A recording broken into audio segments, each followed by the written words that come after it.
Katie, we're here to talk about Eternity, an award season film. I was going to call it an award season sensation, but it seems kind of like a low key A24 comedy.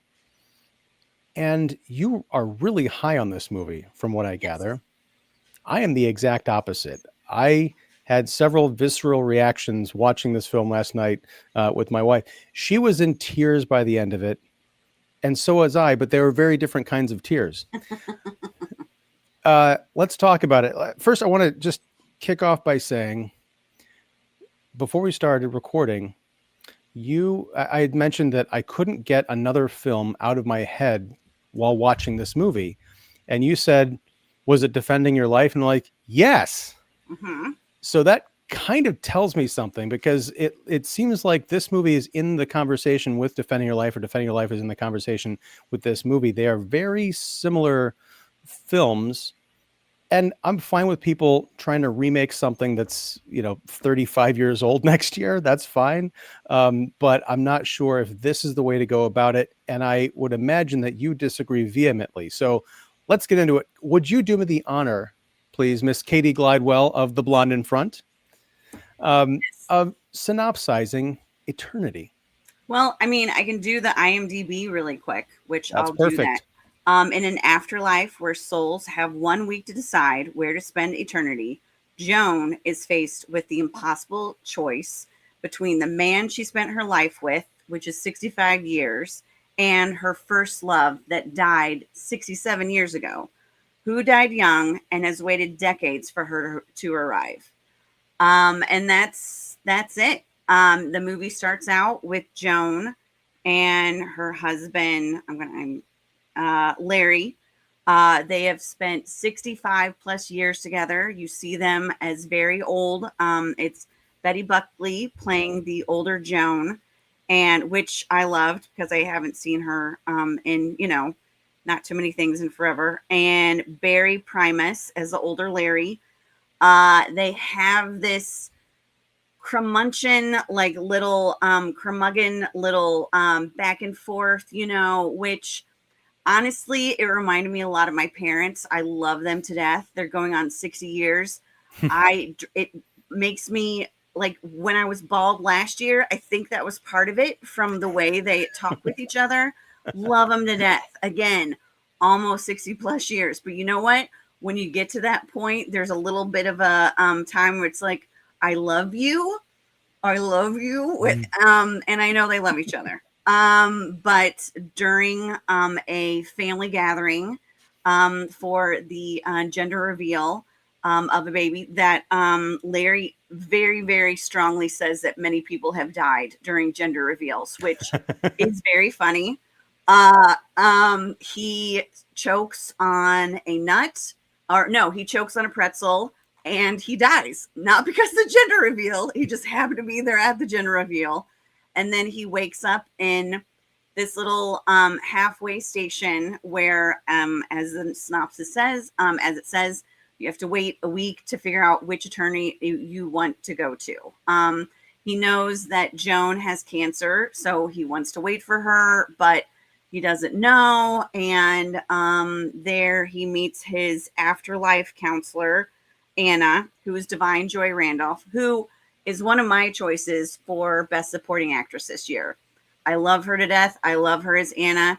She has had several films come out this year.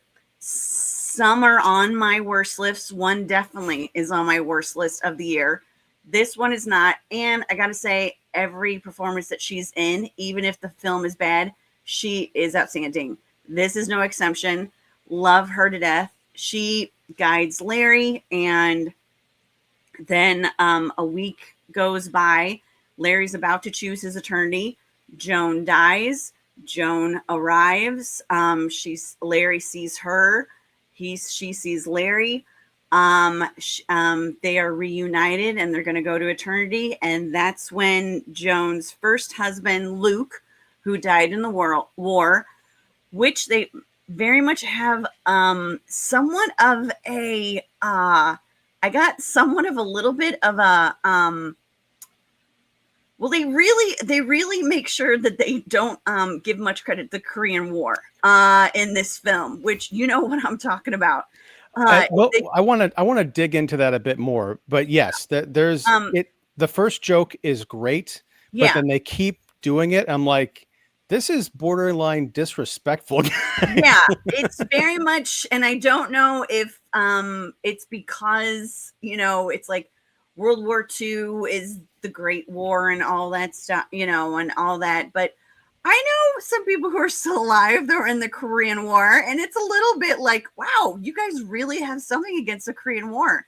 But Joan sees her first husband who died 67 years ago, and now she has to make a choice of who she's going to spend her eternity with. And I loved it. Yeah, I do think there are some similar aspects to it for Defending Your Life, which is one of my favorite films. I love Mine that too. there's not necessarily the very clean cut what this religion is, or anything like that. And they brief over that very quickly in this. They do the same thing in Defending Your Life. It's not so much about religion, it's more about your heart and soul and where you want to go and stuff. And in the afterlife they have, which I was lucky enough to get, they have many different choices of where you can go. You can go to the world of Satanism. You can go to Winterland. You can go to Queer World. You can go to Workout World. You can go to Anything Goes Eternity. There is one that's Studio 54 Eternity, where a guy is like has a plate of cocaine. He's like, "You want to sniff?" I died laughing. I watched this movie twice in the theater, and that was one of the reasons why I wanted to watch it again, because it was so funny. But I love the aspect of each world. Each eternity has their own little booth that you can choose from. No Man's Eternity has been booked out twice. There's getting another one. I thought that was very funny. And I just love the creativity regarding all of it. And yeah, even when there's a certain point where when you're at an eternity, you can go and look through your memories. I thought that was great. There's just not a lot that I can say bad about this film. I mean, it again, I know when you were saying it kind of reminded me of another film, Defending Your Life. I love Defending Your Life. I do think they're in the they're definitely in that romantic comedy genre. This one Sure. is way more romantic comedy than I think Defending Your Life is. I think Defending Your Life is more dramatic, but it has that little bit of romantic comedy. This is full on romantic comedy that is, I think we've been missing from like the late 80s, 90s and stuff like that. And films such as The Apartment, Harry Met Sally, different things like that, where you have the humor, you have the romance, you have the drama, and it's all just that perfect synergy with all of it. Um, I know with different festivals that have gone on, this has been like the closing night film in the festivals. And I will say that, excuse me, Bless you. I'm a little disappointed though that it isn't getting more recognition. I think it's being overlooked by a lot of stuff. I think coming out on Thanksgiving, right when Zootopia 2 was happening, I think is a huge mistake. I honestly think they should have held on to this and do the release in like around Valentine's Day in next year. And I think Yeah. we would have had a much, much better reception. There are a number of people that I've explained the premise to, because it is one of those things like this was a closing night film of Chicago International Film Festival. And when they talked about the premise that it's a woman who has to go to the afterlife and she has to choose which eternity she goes to, she has to choose between the husband she's had for 60 plus years and her first love that died. And it's one of those things that it's like, even the person who was moderating the two screen, I think one of the producers and the screenwriter, they were like, how has this movie never been made before? And that was one of my things that when I asked what I thought of it, it's a tale as old as time that has never been told before. because it just seems like an idea that should have been done multiple times and in multiple different ways and stuff like that. But it hasn't. And I feel like they didn't there's marketing all over the place, but honestly, I don't know that many people who have really heard about it. And regarding the, like I said, the opening day, the fact that it was around Thanksgiving weekend, that should have been a good time. But when you have Zootopia 2 coming out that same weekend, I feel like they really missed the mark of what could have been something amazing. But I love this. I do love this movie. I will stand by this movie. There are a couple things that we can discuss, like, the whole thing about the Korean War and stuff like that. But yeah, I think this movie is great. And I'm glad this has kind of put, again, the rom-com back into a new generation that probably hasn't really seen something like this before. So, Ian, just, kill it with kindness. I know you're going to. Well, as I'm speaking to someone who really did love this movie, I'm going to try and be as kind as I can. Perhaps that's dishonest of me because I was feeling just disgruntled and kind of angry last night while I was watching it. When you mentioned the apartment and when Harry met Sally and also Defending Your Life, I think those are very good comparisons to what this movie should have been about 30 years ago. The problem, and this is going to be me as the getting up there in years man screaming at clouds about this generation, those movies had adults in them. And I know Shirley MacLaine was like in her late teens, early 20s when she did The Apartment. But that character was very much had a strong head on her shoulders. She felt like a real person. And even though it was kind of a comedy and a weird farce in some ways, I never felt like I was watching cartoon characters. Watching Eternity, and I described this to my wife about a half hour in, because I was like, there's something bothering me about the comedy. The comedy in this movie, the delivery between like the ensemble cast, reminded me of those YouTube clips when they take a sitcom like Two and a Half Men and remove the laugh track. And you're just like, yeah, this just shows how unfunny this material is without a lot of help. It felt very gimmicky, very gaggy. The whole idea of Miles Teller and Elizabeth Olsen trying to play senior citizens who are in like 30-something bodies, it just felt very stagey and overblown to me. And I didn't buy any of it. I also, I have not been married for 65 years. I'm married for about a quarter century now. And with that comes kind of an understanding about relationships that this movie gets to at the very end. I don't think this is a movie for anybody over the age of like 20, maybe. Because I'm sitting there thinking, all right, you've got a woman who has the choice of spending eternity with the man that she has built 6+ decades of a life with, including children, grandchildren, and even great-grandchildren, versus the memory of a fleet of a very young, didn't have a chance to get off the ground romance with a guy from, the Korean War era. And this is supposed to be some kind of a big conflict. I mean, if it is, then I was not rooting for the Joan character throughout most of this movie because I'm thinking, what is the dilemma here? The guy's a fantasy. He's a ghost. And eventually she realizes that. But me, I'm like, yeah, there's no contest. And if you think there's a contest, then Joan, I don't know what we've been building our life on for 65 years. The only character I actually liked in this movie was Miles Teller's Larry character, who basically, I mean, his biggest crime is being kind of, he's not a loser, but he's not like a big, handsome, strapping go-getter, huge success in life, but he does love his wife and he's kind of cranky in his old age. You've got Joan,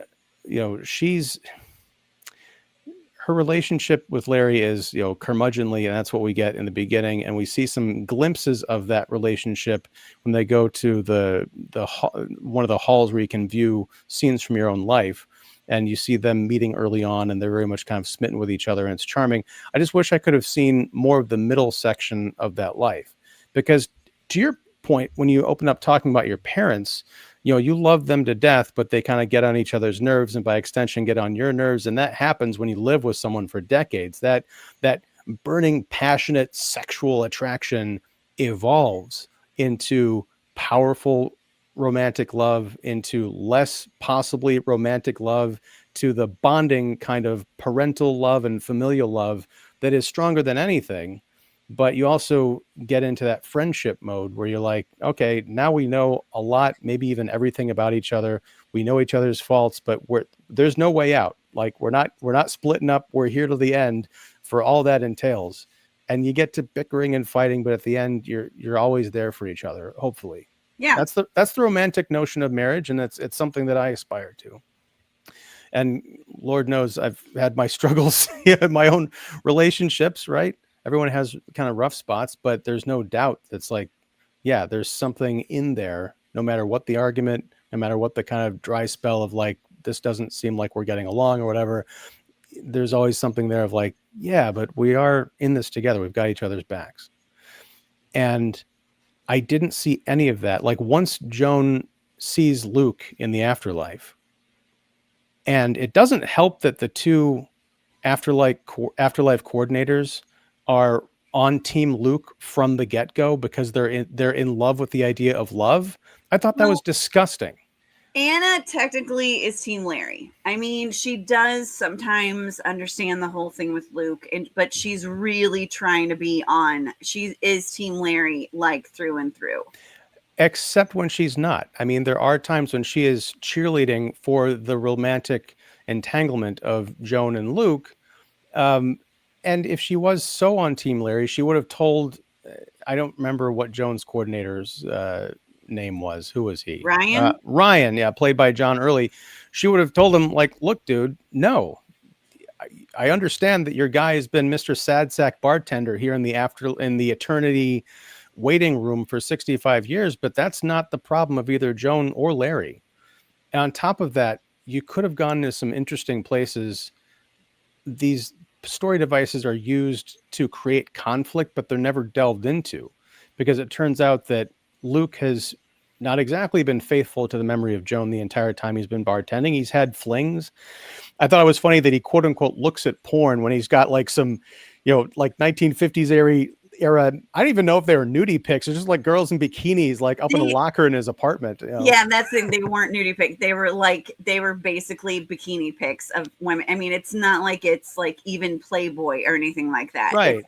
It's like the women that would be on the side of like, the planes that he flew. Right. In the war and all that stuff. So it's like, he's got porn. I'm like, oh, Larry, come on now. And it's funny. I mean, there are a couple of lines in this movie that I thought were genuinely funny and kind of clever, mostly.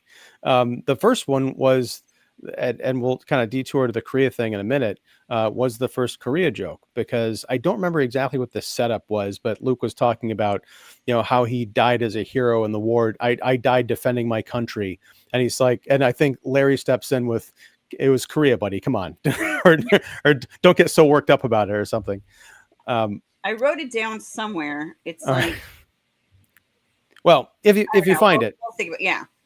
But I don't know, it just gets back to the kind of the immaturity of these characters. They don't seem like, they feel almost like the characters that I'm watching are also the age that they appear to be.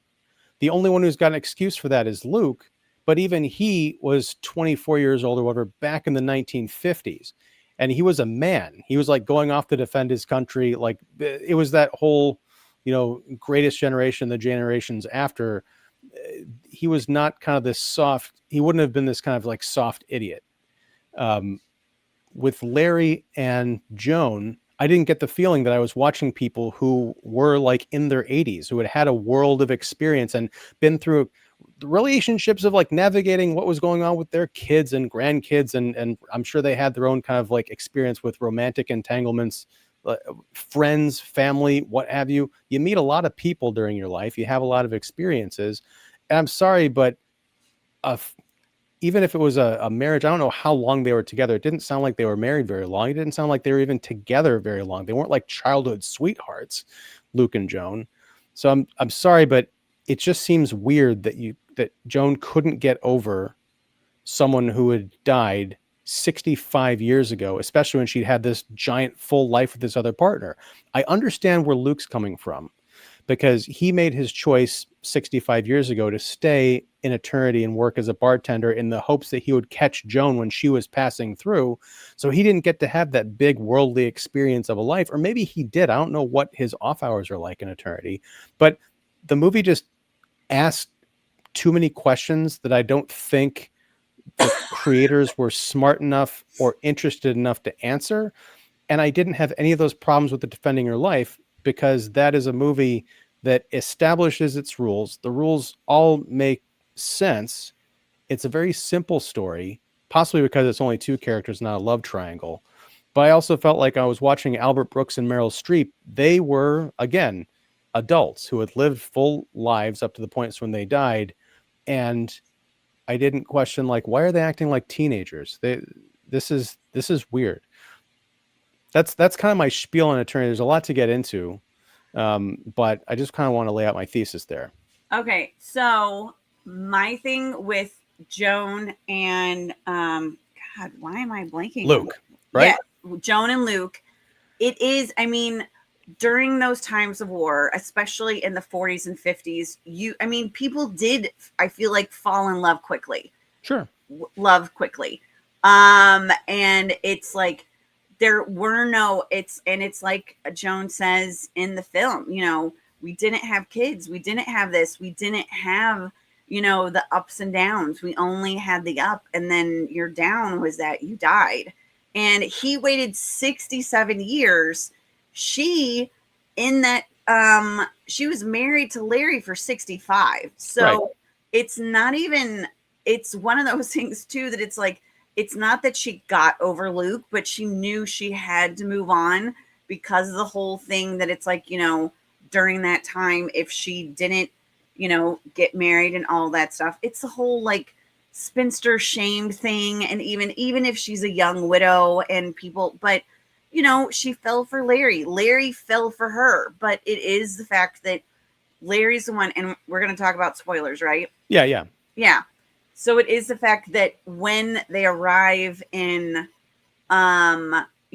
this little afterlife, your body is what you look like at your most happiest. Yeah. And when Larry arrives, he's in like his mid to late 30s. Like he tells Anna like when he was his happiest, and that's when he was with Joan. They had a kid, they had a second on the way. It's like, I should be stressed, but I couldn't have been happier. So yeah. That's why that I like that's justification of why he looks a little bit older, because Elizabeth Olsen does look a lot younger than Miles Teller. And then Miles is the one who figures it out that it's like, your hair's long. He's like, yeah, you said that. It's like, you never had your hair long with me. It's like you were at your happiest. Your happiest moment was when you were with Luke. And that's when, it's like, I want you to be with him because that's your most happiest. But again, it's like the salad years of when you're in any sort of relationship. You always, like, believe me, I've known many women who keep going back to the same jerk because they think about that first 3 to 6 months that they were together and how amazing things were. And then they completely negate all of the bullshit that they have to put up with in the years that have followed that. It's like, take away the salad years, you're going to get to what you were talking about, the companionship that she has with Larry. Even if there's no, because one of the things that I thought was interesting is that neither one of them, everyone just always expects her to choose which husband, but no one asks her, which eternity would you like to go to? Like she, at one point does, she's going to go to Paris 1965 or 1956, something like that, where everyone speaks in a Parisian accent, but they don't necessarily speak French. You can have all the food and all that stuff, which again, see, all the thing with the food that reminded me of Defending Your Life.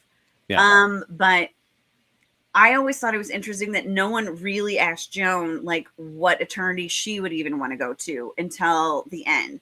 I don't know. I think there's so many like clever things about this and so many things about relationships about this that again, you have that amazing time at the beginning of a relationship, but it's what really tests a relationship. It's like the hard times that people can go through. Like if you lose a job, if you lose a parent, if you lose someone, you know, very important to you, if something happens, you have an injury, that is really the testament of you know, really testing a relationship. And throughout that, she kind of, it was annoying that Joan forgot about that stuff with Larry. But I think it's since she's like 86 and they're just both like so like at the end of like, oh my God, you're just driving me crazy kind of thing, that she kind of overlooks it. And you only have a week. You only have a week to think about that stuff. So I mean, I don't know. I get it. Oh, and the line was, "You were close. It was Korea, buddy. Relax." Yeah. That's why it was that. It's a very funny. It's funny because it's kind of shocking because I haven't heard anybody really.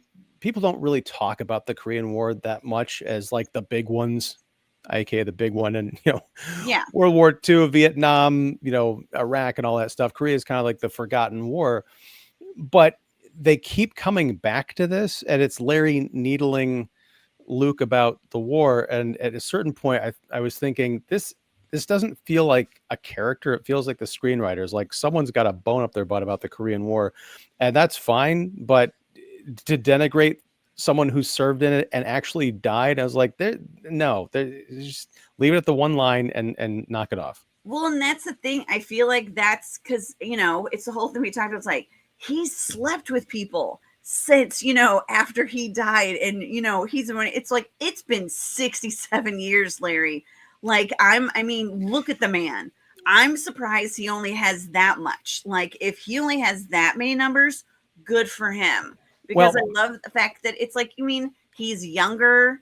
He did, serve in the military. He died in the war, even if it isn't as grand a war as Larry approves of and all that stuff. And he doesn't have that many things that he can like complain about regarding Luke. It's like, because Luke is on this pedestal. So it's like when he's just trying to be so petty, with the Korean War, that it's just, I feel like it's more his pettiness that I just think is funny, because then he says it's like, there's not enough films about Korea. There really aren't. I apologize to you.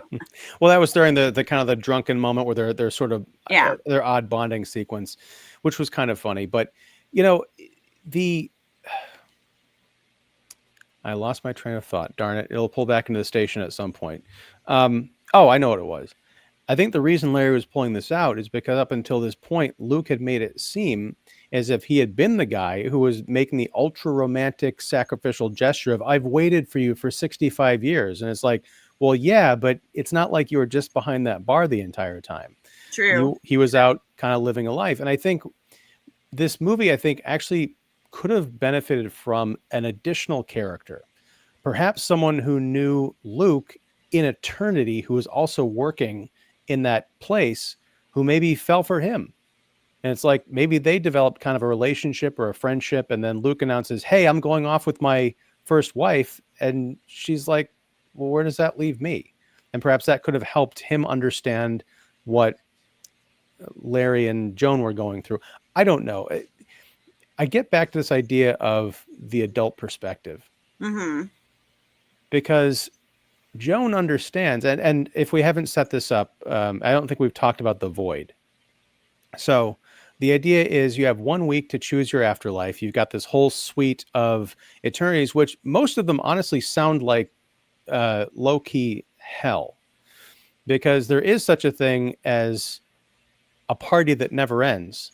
I'm like, yeah, maybe is the world of Satanism, Ian. So there's, Yeah, I know where the movie's politics lie, because it's weird, because like most of those afterlives have to do with like debauchery and vice. Is that really that great? I mean, yeah, if you want to go to Satanism world, that's fine. But is there like a secluded cabin that you can go to if you get tired of like all the altars and the goat sacrifice? I have no idea. But this kind of gets back to my point. You have 1 week to choose your eternity. You choose your eternity, and then you stay there for eternity. There are ways to escape. There are these, because it's kind of like this bureaucracy and a business and an industry in the afterlife. There are these red doors, these do not enter doors that are kind of like placed throughout the different eternities for, like, I guess, eternity service workers to go through and stuff. But if you go through one of those doors and you attempt to escape to go to a different eternity, and you're caught by the hereafter police or whatever, the penalty is you get tossed into the void. And the void is just you being alone in utter darkness forever, which is, it is another kind of classical version of hell beyond the fire and the brimstone. It's just being completely purgatory. Yeah. Not purgatory, because purgatory at least brings the possibility of moving on at some point. Oh. Hell is if you're talking about a Christian version, it's the complete absence of God forever. So you're basically in darkness and you can never get out, which is horrifying, right? But Joan knows this, and still she decides to take a chance and quote unquote kind of like see where this relationship goes with Luke by going off with him. And it's like, yeah, there's great sex, and they meet a lot of fun and interesting people, but his cracks kind of start to show. And given that she went through all of this with Larry, some point 65, 60 years ago, and has probably seen her kids go through it with their significant others, and have had friends have gone through that, was she not emotionally intelligent, at least enough to know that this is too good to be true, and I'm choosing to spend my life with this person who, for all intents and purposes, doesn't even exist anymore? That was again. That was your statement. Yeah. Well, no, I'm saying again, these are great issues and ideas to explore in what I'll call a real movie, but the Freyne and the people who put this together are so kind of wrapped up in the comedy of it that I'm just sitting here wondering, why am I not watching it? I was going to say It's a Wonderful Life, another great film, but why am I not watching Defending Your Life right now? Sorry. No. I can see that, because it is the whole thing that she gets wrapped up so much in. I think she gets wrapped up in so much in the what if with Luke than what has been with Larry. It's like she saw what was Larry. She saw, and it's only when Luke. Thing is, it's when she's in the eternity with Luke, and they're meeting these different people. And then there's the couple. It's like, yeah, you won't believe it. We died in a gender reveal party. And then seeing her face go like this, like, and I love that so much. But then, you see this beautiful life that they're having and stuff like that. And we don't get necessarily an aspect of time of how long this, like, has it been a month?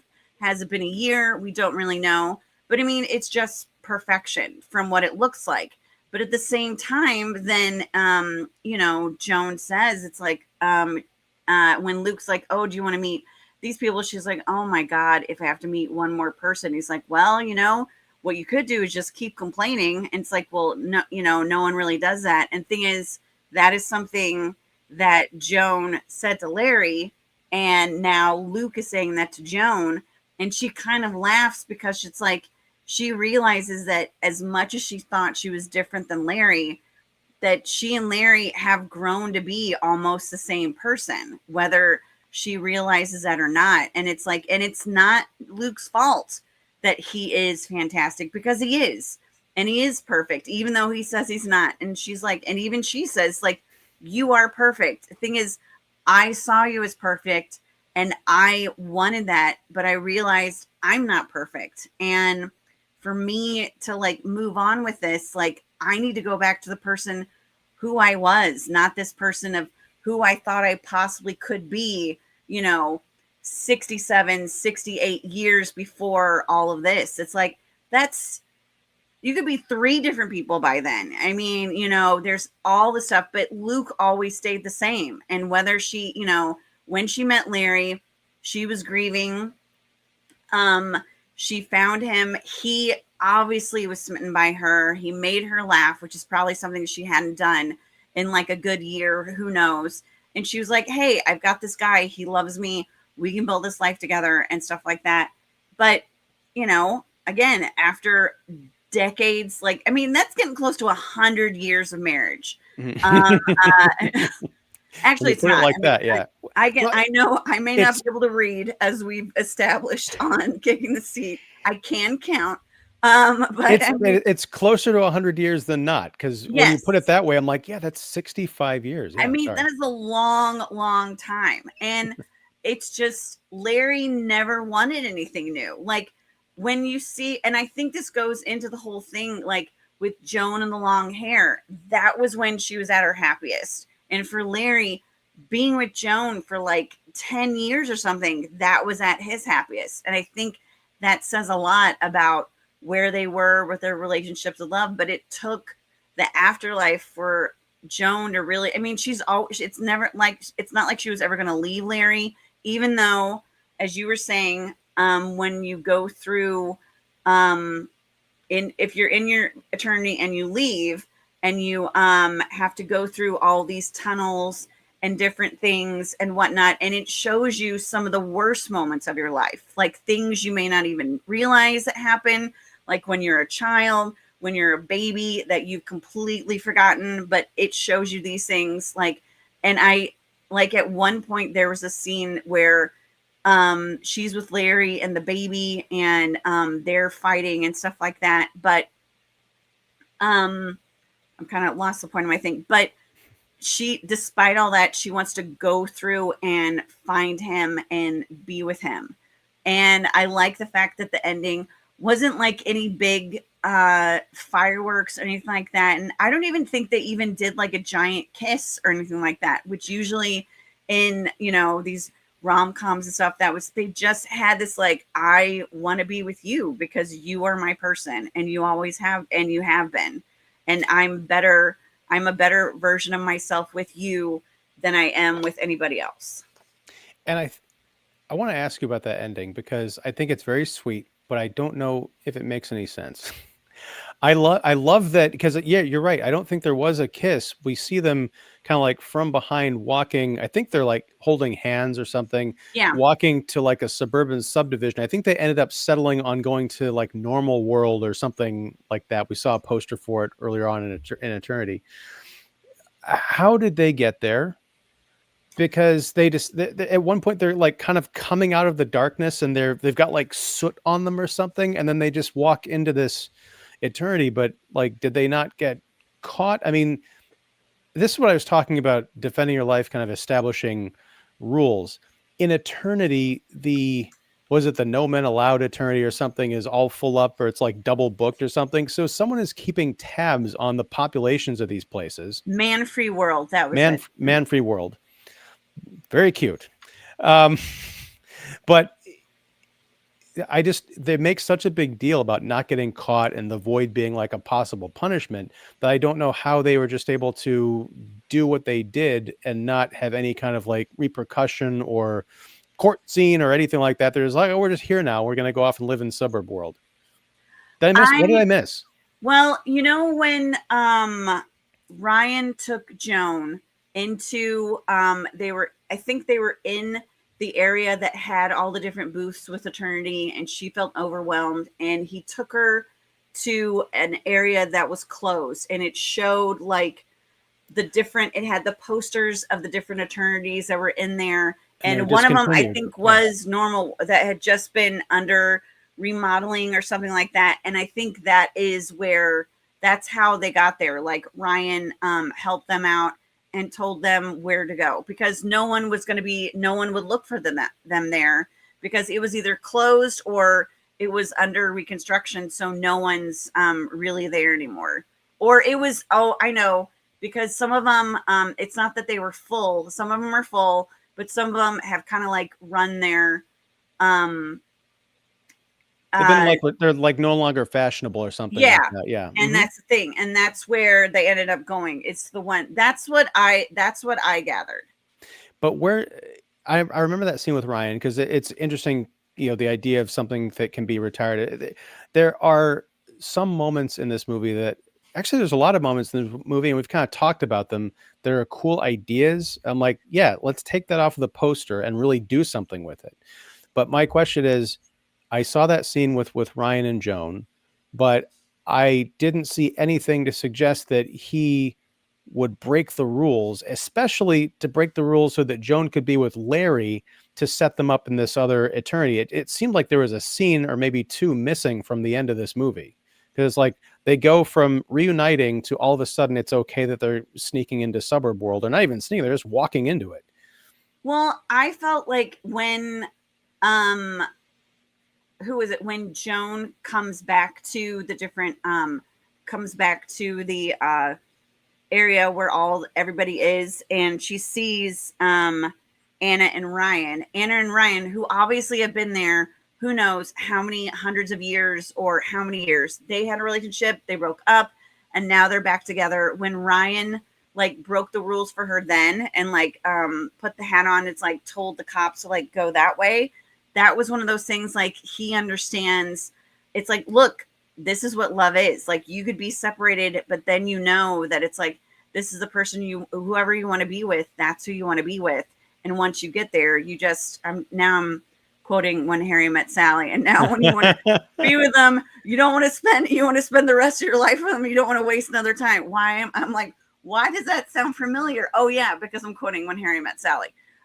He doesn't say that, but however, I got the vibe since he and Anna got together, they realized what their love is. And so when they see that Joan has like come back to Larry and Anna's like, oh, are you trying to find Larry? And it's like, you know what? He's like, I'm not going to try and stop this. He puts the hat on Joan, tells him to hide. And it's like, Larry's in the bar. And I feel like, I don't know, was it Larry that figured out? I don't know. I kind of forgot. I for some reason when they went to that world though, that wasn't a surprise to me because I feel like they just wanted to like almost retirement world, because the one thing that I know Larry had always talked about the beach. He always wanted the beach and all that stuff. One, that place was crowded as hell. That is like my nightmare. But then, and I think we know this because of I Am So Fair, the sunburning. Why, if you were supposed to be this eternity of your dreams, there should be no sunburn. It should just be a nice 78 degrees, maybe 82, nothing higher than that. No sweat, looking great in a bathing suit, but no sunburn. No, nothing, nay, nothing like that. Well, and there's another kind of underlying problem that I want to get to. I want to finish this one point first. When that scene where Larry and Joan kind of come out of the darkness and they got this soot on them, whatever, I thought that I couldn't tell if they were in the void or they'd escaped it or something. Again, they're coming out of total darkness and then they kind of go into that suburb world.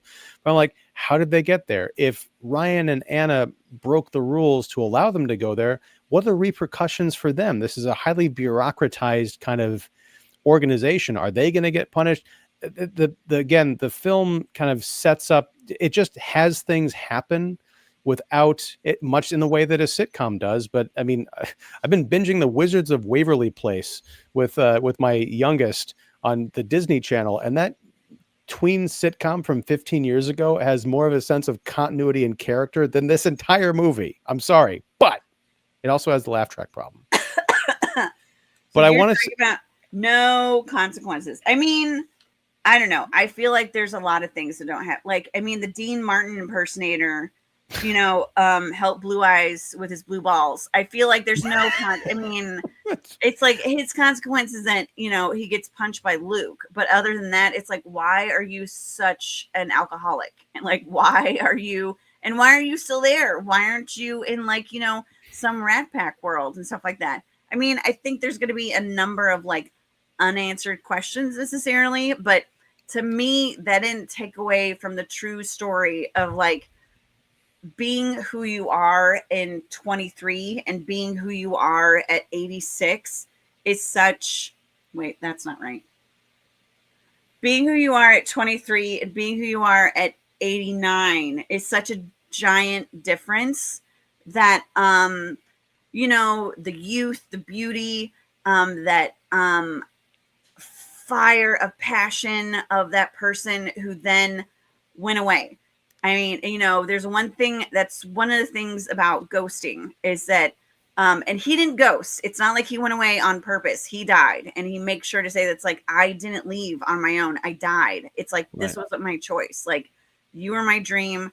We were going to do this. In fact, her mom, as she says, was very, very happy because she really wanted hot grandchildren and hot children and stuff like this. And I thought that was, I will say this, there was a little bit of a timing on that one that could have been better when yeah, it's like, but you know, I'm not into hot children. And he looks at her, it's like, I'm not into children. Okay. It's like, okay, good.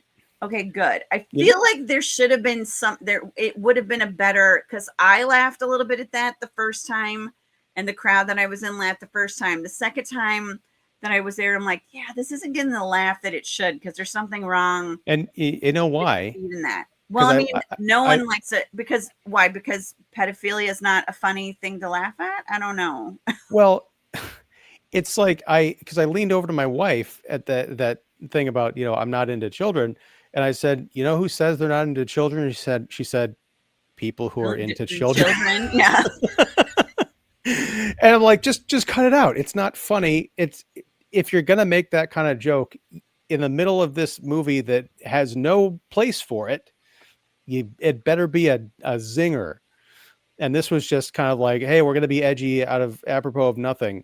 And also, it doesn't seem like something that he would say. Again, I don't know what his life has been like in eternity, you know, as far as adapting to modernity, but I don't feel like anybody who is from the Korean War would be talking about hot children. Well, he didn't bring it up. She did. So then when But wouldn't that cause an eyebrow raise? Like, what the hell are you talking about? What is a hot child? What yeah, kind of demented joke is that? my mother wanted hot grandchildren. It's like, I'm not into hot kids. It's like, I'm not into kids. It's like, yeah, good. Yeah, that's good. Yeah. Uh-huh. Right. But I don't think that it's a line. It's a very modern line, but I don't think it belongs anywhere near this character. And I want to get back to the point I was going to start to make, which is eternity. The concept is very strange because one of the purposes of life, I think, is to experience things and to grow and to know that eventually you're going to die. When you're in eternity, you go to the place that you choose, but you're still having very real human experiences. So what does it mean to be a human being still growing and changing and evolving when you know that there is no end? What does that do to a person? What does that do to a society? What does that do to a concept of an eternal paradise? Again, Defending Your Life didn't have these problems because it was largely about reincarnation on the way to the highest form. And that's where Meryl Streep's character was going. And they didn't really bring up the questions of like what happens in the afterlife. It's kind of the idea of like, well, you just go to heaven after you are spinning around the hamster wheel for a while. And people kind of understand it like, yeah, you go to heaven and sitting on a cloud with a harp or whatever, that's its own thing.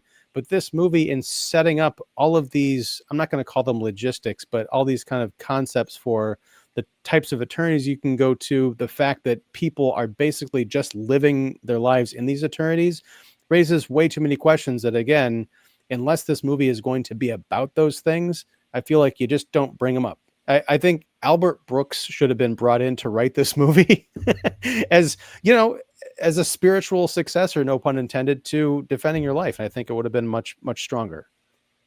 Which I did make a note. This is a modern Defending Your Life. That was one of the things I had on my last page of my notes and stuff. One of my things is, as you said, with human life, you grow and you change and you do all this stuff. And what the film is saying, that you could pick one eternity and you have to stay there for the rest of your life. And I would think that would be people that would be just filled with madness, not necessarily of anger, but just if you're just repeating the same And I mean, and you could do different things each day, but if you're just repeating the same area each day or the same thing each day, that is just going to drive you insane.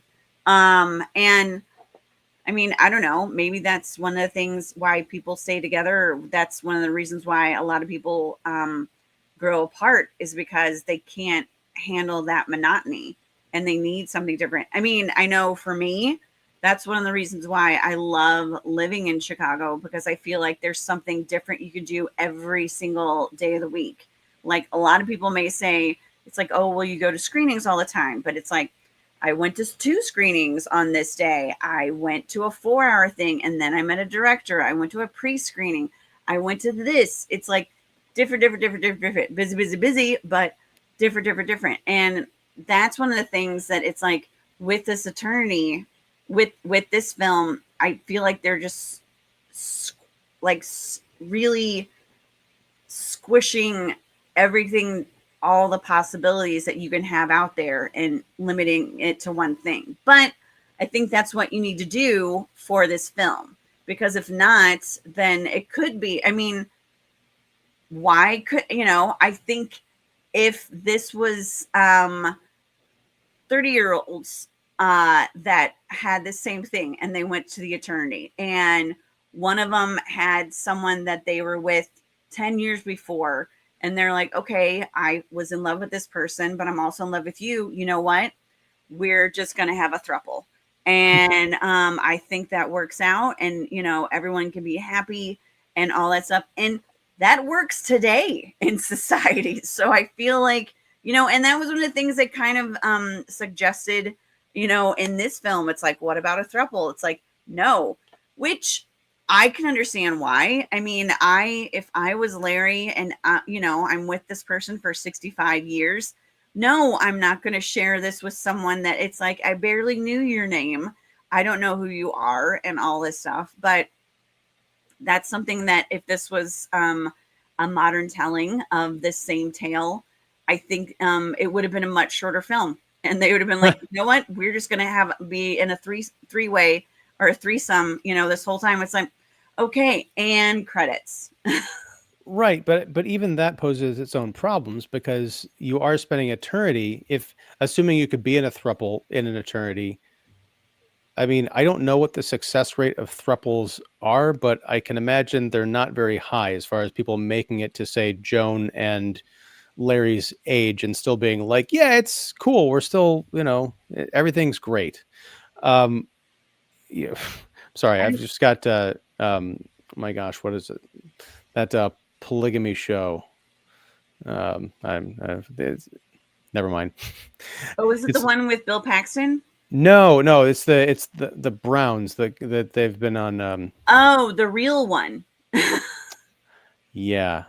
Oh, I'm sorry. We watch it every week for like decades because it's a fascination. We love trash TV in the Simmons household. It's the way I balance out my opinions on movies. But I keep thinking 90 Day Fiance, but that's a completely different series. no. Yeah. But I know what show you're Sister Wives. talking It's about. Sister Wives. Sister That's the Wives. show. There you Yes. go. Which it's fascinating because 20 years ago or whatever, when that show debuted, or 19 years ago, it was all about promoting polygamy and the polygamous lifestyle, and it can work, and it has worked for however long. And the last 4 seasons, I think, has been about how gradually each of those relationships has dissolved. So there's only one couple left out of the 4 or so housewives. And I'm sorry, it's a detour, but it gets back to this kind of point. You're talking about, what if this was a bunch of 30-year-olds?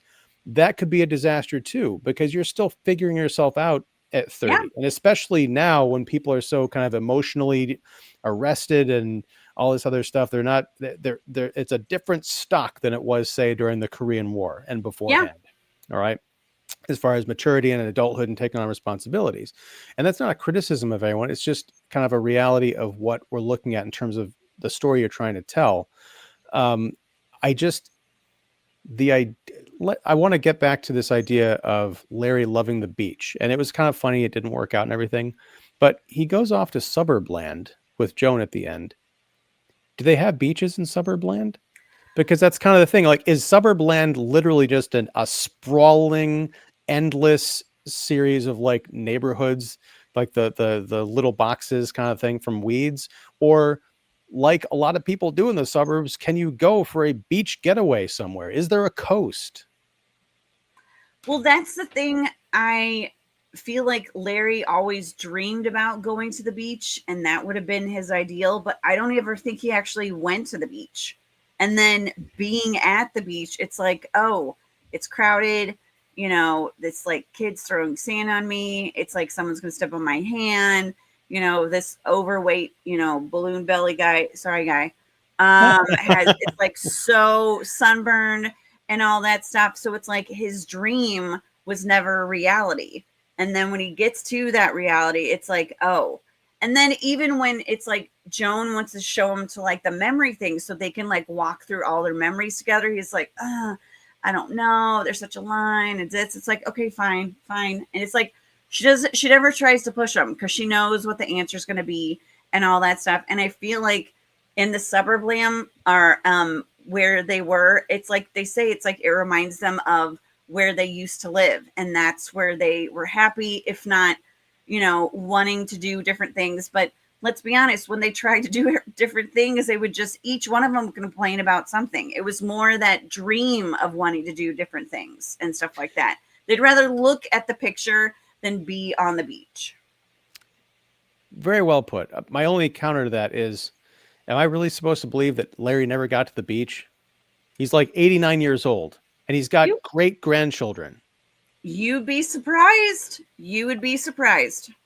I do not believe that those people exist.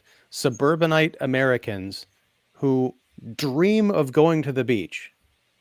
I mean, we're meant to believe these are kind of like middle class, possibly upper middle class suburbanite people who have generations of family. Look, taking the grandkids to the beach. I mean, that's like a thing.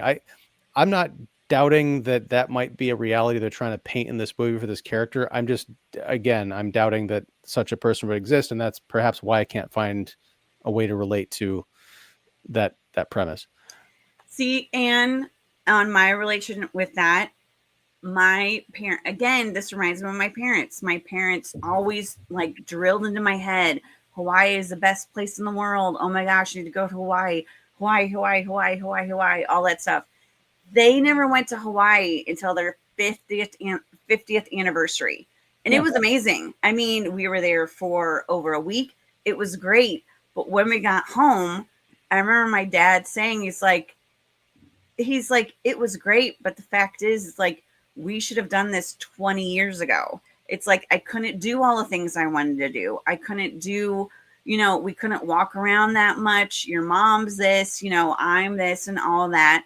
And the one time they made that dream come true, then it's like they realized like, oh my gosh, why did we not do this? And neither one of them have been to Europe.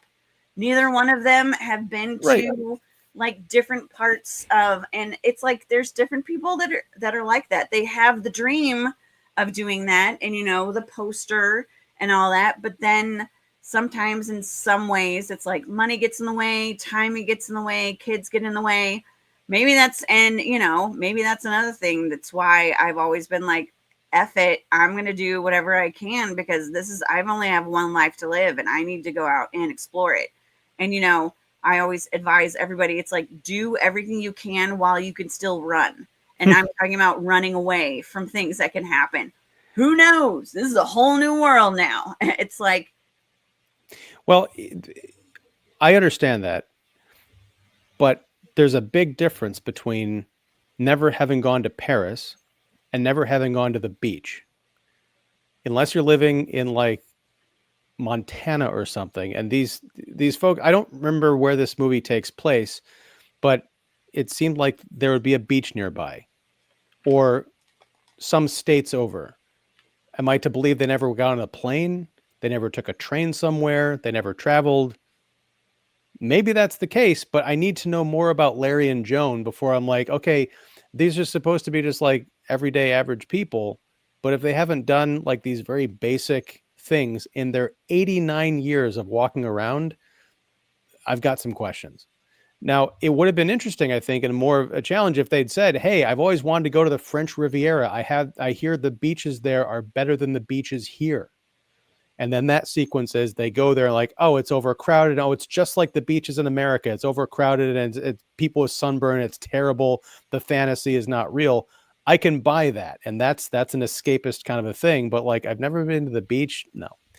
I don't know, because like in the car, it's like when they're talking about kind of sort of, I don't even know what's retiring, but like going to Florida, and Joan says like we're not Florida people. It's like, how would you know? We've never been to Florida. It's like, we're not Florida people. We need to do this, and then even they're arguing of like where they're going to go, and I think which is definitely foreshadowing of what they end up discussing when they're in the afterlife and stuff like that. Again, I would have liked to have known if someone would have actually asked Joan what type of afterlife she wanted to be at and see if Larry and Luke how they would have reacted. Because it's like, I don't know, what type of afterlife would you have chosen?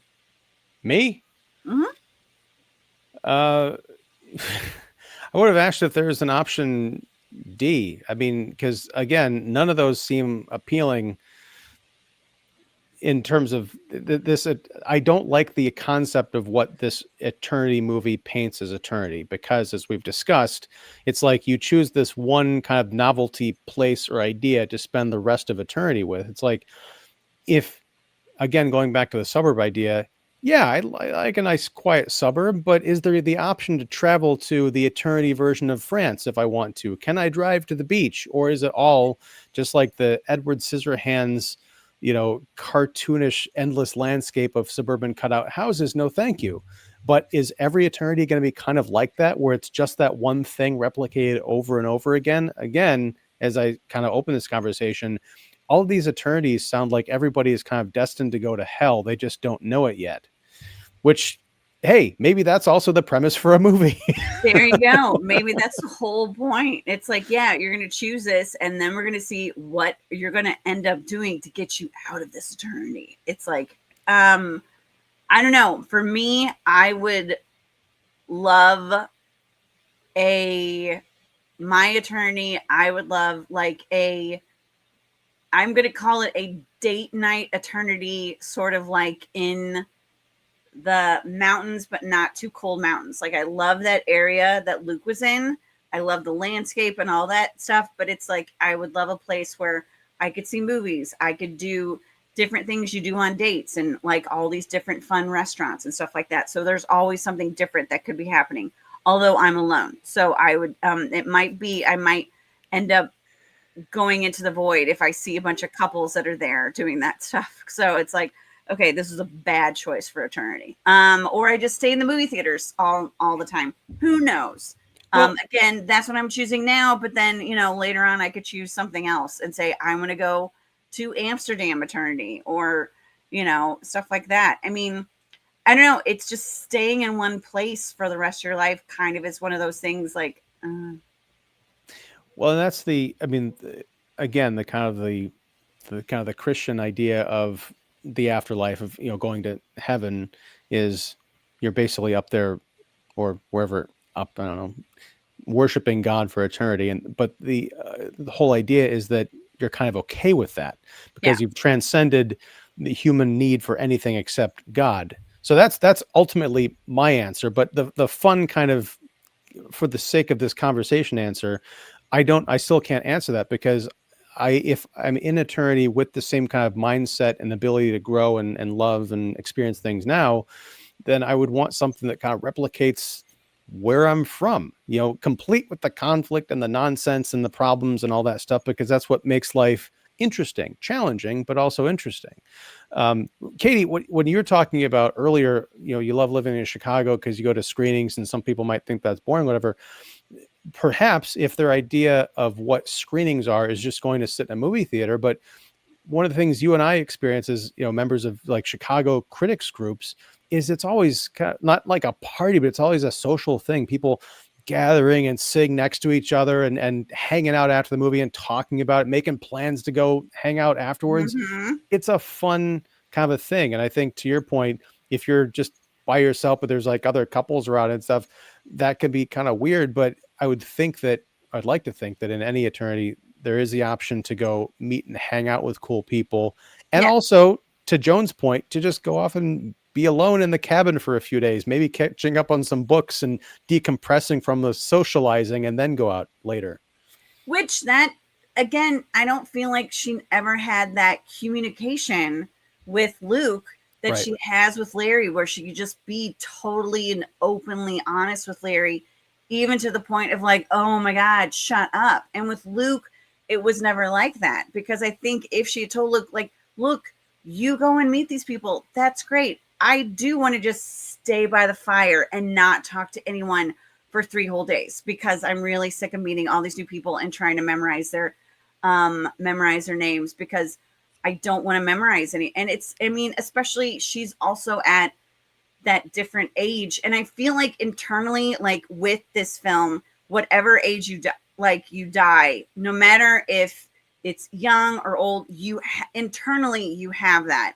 And I mean, in 89, it's like, look, I'm good knowing the people that I know. It's like, I'm fine and stuff like that. But he's supposed to be like 24. It's like, there's always something new. Let's do this and stuff like that. And I feel like that's a huge difference in who they are too. And I think that's an avenue that I would have loved to have explored, even just like a little exchange where they're arguing out by the cabin.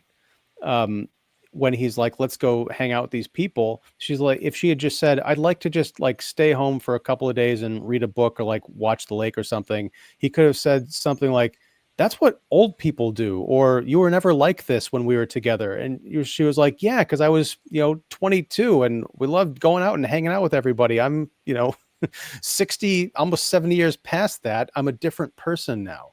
And that could have opened up, again, a lot of really interesting ideas. And that was my frustration, I think, with this film, constantly comparing it to Defending Your Life, down to when they go into the hallway where you can look at, memories from your life. My blood was boiling because that looked almost exactly like the Hall of Past Lives, which was complete with the little buttons on the thing on the only difference is it was like set in red rather than like white and blue tones. I was like, what is this movie? I will say, you brought this up earlier, and I know we're going to wrap this up in a minute, but when Joan, I'm sorry, I just love your anger towards it so much. But I mean, I get it. But I love the juxtaposition of your anger and my love, that it's like, I'm so angry. This is like Defending Your Life. I love that it's like Defending Your Life, and that's what's making me giggle. Like, well, I love it, because that's why.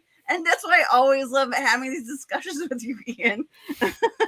Well, the feeling is mutual, because it's no fun to just like be yelling at each other, right? But I will say, I want to agree with you, because you brought this up earlier. When Joan kind of gets on the other side, she goes through that red door and she's behind the hall of memories or whatever, and she's seeing the dark side of all that stuff. I thought that was really fascinating. I think that was probably the strongest sequence of the movie. And you see the cops that are on her tail, and at one point she comes crawling out of, I think, a washing machine in her basement into one of the memories, and you see the cop kind of crawling out. It's very creepy. It kind of reminded me of The Ring. There's good stuff. Is it Becoming John or Being John Malkovich, like going through the different things and stuff. And that was honestly, it's a darker scene, that sequence, but I thought that it was so good that it's like, I feel like the whole movie tries to, be very Pollyanna and calm people down. It's like, but on that other side of that hall of memories, when you see, I mean, they do have some sad memories. Like she's, has the memory of like when she's saying goodbye to Luke. But then on that other side, she has the worst memory that she says in her life, which is when the military come and they tell her, that, and they don't say it, but what's going on. And yet she still opens that door, because that's what she has to go through, because that's the hardest memory she's ever had to go through. And then when you have that memory of her dying, and it's old Joan looking at new Joan, and they like hold hands, and she's like old Joan tells her to go underneath the bed, and she does it to like get out in the train track. I thought that was incredible, because I really like the fact that it's like, you know, it's not all about life. Isn't, again, as I've said, life isn't all about the good things. It's the hard things that really let you know whose relationships are strong and which ones are just frivolous floof. And that's, again, there's things that I can relate to about that, like going through what I did last year. Like, there's a number of people that I thought that were going to be there and that weren't. And it's like, you know what? That's fine. That's what you have to do. You're not going to be on my journey anymore. And that allows me to like really cherish the people that were there for me. So I'm, in a way, I'm grateful that that happened, so I don't have to waste energy on those people that weren't. And I think, again, this that's a really important factor to have in that film, is to show the really hard things that we go through. Yeah, I think I like the premise for Eternity more than I like the execution. And I think part of my frustration, my anger, is that I really saw beyond Defending Your Life. I saw the possibility of doing, you call this kind of like a modern Defending Your Life.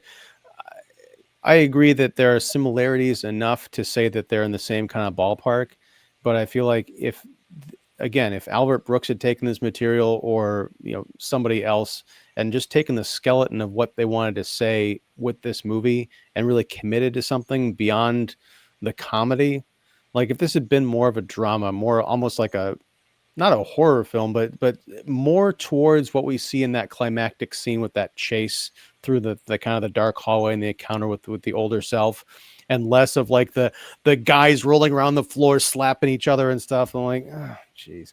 But anyway, Katie, this conversation, I'm gonna stop it before it goes on for an eternity.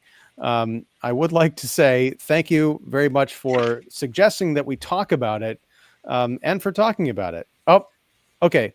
Here's a question. Out of the brochures you're holding in your hand, where are you going? I mean, honestly, it's probably going to be between Anything Goes Eternity and Winterland. Um, Anything Goes Eternity probably is going to have better weather, but and I was going to say Winterland probably will have more things to do. Not if Anything Goes Eternity does it right, which I think it will. So I'm probably going to go to Anything Goes Eternity. I'm definitely, of these, you would be surprised at the one that I'm definitely not going to is Workout World. I would rather go to the world of Satanism, because at least I'd be humored by the different things, than Workout World. No. 24/7 Workout World, no. I think Workout World and the world of Satanism sound like they'd be right next to each other, because that sounds hellish. And they probably are. I will say this before we wrap up. I think that this film, like, as you've said, you'd like to explore the different aspects. I have a feeling that this film will open the doors to different concepts of the eternity stuff. You would think that Defending Your Life would have done that sooner.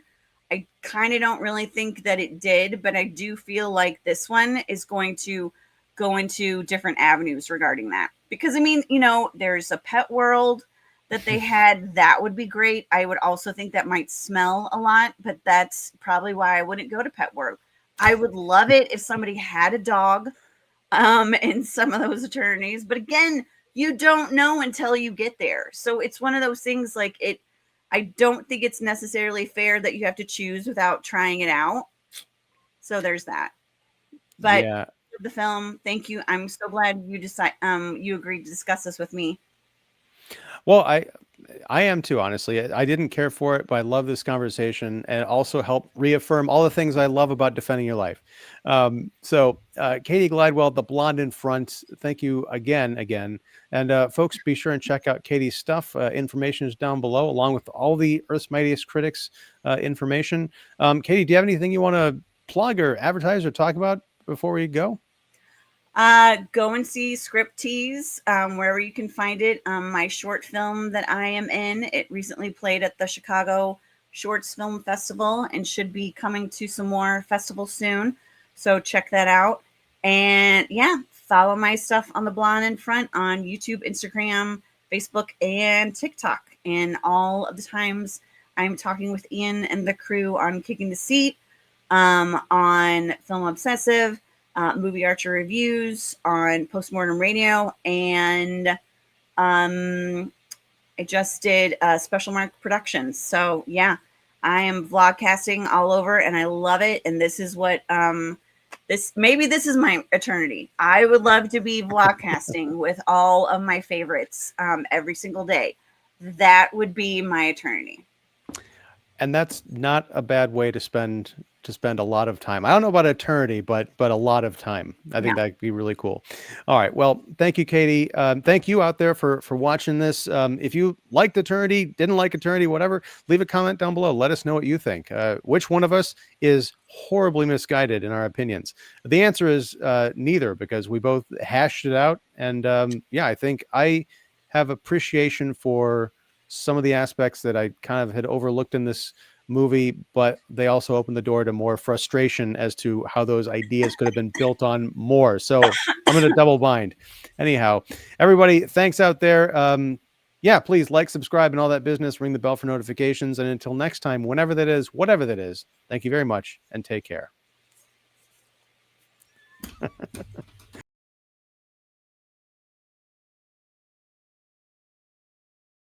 Hey everyone, Ian here. I know, long time no see.